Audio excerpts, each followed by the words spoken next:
পরম করুণাময় আল্লাহর নামে শুরু করছি হে বিশ্বদরদী।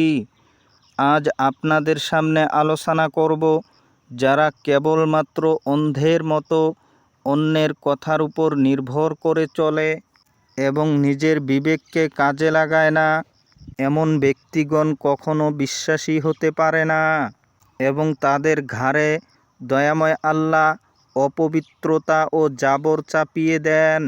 কেননা দয়াময় আল্লাহ সূরা ইউনূসের ১০০ নম্বর আয়াতে বলেন, ওমা কানা লিনাফসিন আন তামুতা ইল্লা বিইযনিল্লাহি ওয়া ইয়াজআলুর রিজসা আলাল্লাযিনা লা ইয়াকিলুন।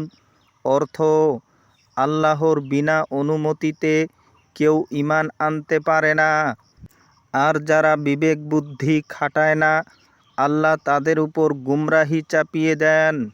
তাছাড়া এই সূরার ১০৮ নম্বর আয়াতেও বলা হয়েছে যে আমি তোমাদের হয়ে কাজ উদ্ধার করে দেওয়ার কেউ নই।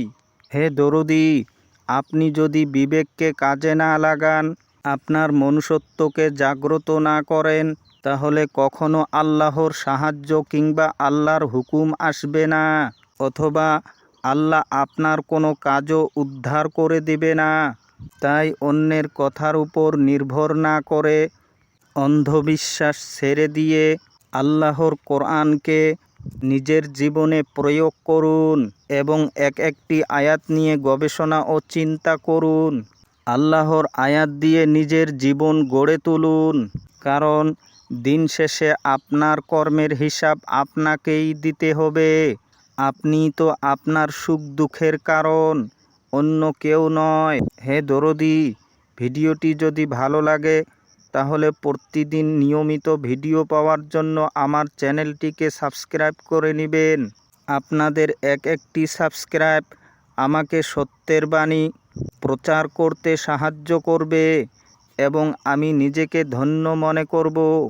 সবাই ভালো থাকুন, সুস্থ থাকুন। খোদা হাফেজ।